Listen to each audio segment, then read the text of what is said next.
अक्सर जिस इतिहास को हम समझ नहीं पाते वो इतिहास हमारे लिए डरावना हो जाता है। भारत ने अपनी गोद में ऐसे कई राज छिपा रखे हैं। ऐसा ही एक इतिहास है राजस्थान के चित्तौड़गढ़ का, जो जुड़ा है भारत के उन आर्य पुत्रों के इतिहास से जो खुद में बहादुरी की एक मिसाल है।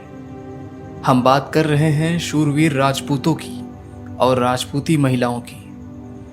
हाल ही में संजय लीला भंसाली द्वारा बनाई गई फिल्म पद्मावत से आप अछूते नहीं हैं, जिसमें हुस्न और संपत्ति के चलते मुगलों और राजपूतों के बीच भयंकर युद्ध हुआ, जिसका साक्षी बना था राजस्थान का चित्तौड़गढ़।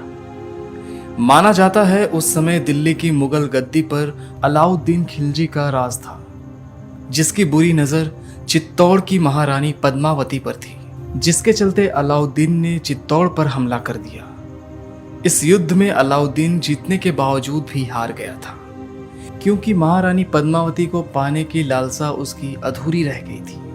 महारानी पद्मावती ने अपने 700 अनुयायियों के साथ जौहर यानी आत्मदाह किया था, जिसका गवाह बना था चित्तौड़गढ़ का राणा कुंभ महल, जो आज भी अपने अंदर की छिपी उस जलन को चीख चीख कर बताता है। चित्तौड़गढ़ के राणा कुंभ महल का निर्माण 15वीं शताब्दी में हुआ था। महारानी पद्मावती के जौहर के बाद से ही राजस्थान की इस जगह पर ऐसी कई घटनाएं देखी गई हैं, जिसे देखने के बाद इस जगह को भूतिया घोषित कर दिया गया। कई बार यहाँ घूमने आए कई पर्यटकों को यहाँ पर किसी भूत के होने का एहसास हुआ है।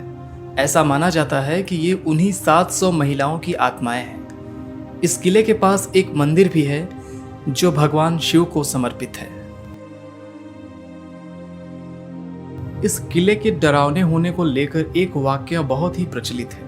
कहा जाता है एक बार जब दोस्तों का एक समूह किले में एक रात यह देखने के लिए रुका था कि कोई भूतों के नाम पर पागल तो नहीं बना रहा, लेकिन उस समूह में से एक शख्स रास्ता खोज रहा था, तो उसने एक आवाज सुनी जो मदद मांग रही थी।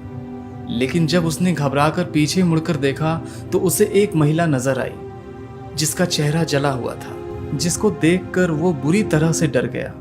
इस किले को लेकर ऐसी ही कई कहानियां प्रचलित हैं। तो अगर आप भी इस किले में जाना चाहते हैं तो ये जरूर ध्यान रखिएगा कि आपको केवल खूबसूरत इतिहास को देखना है या उसके गर्भ में उतरकर उसकी बारीकियां खंगालनी है, क्योंकि अगर आप ऐसा करना चाहते हैं तो आपको पड़ सकता है भारी।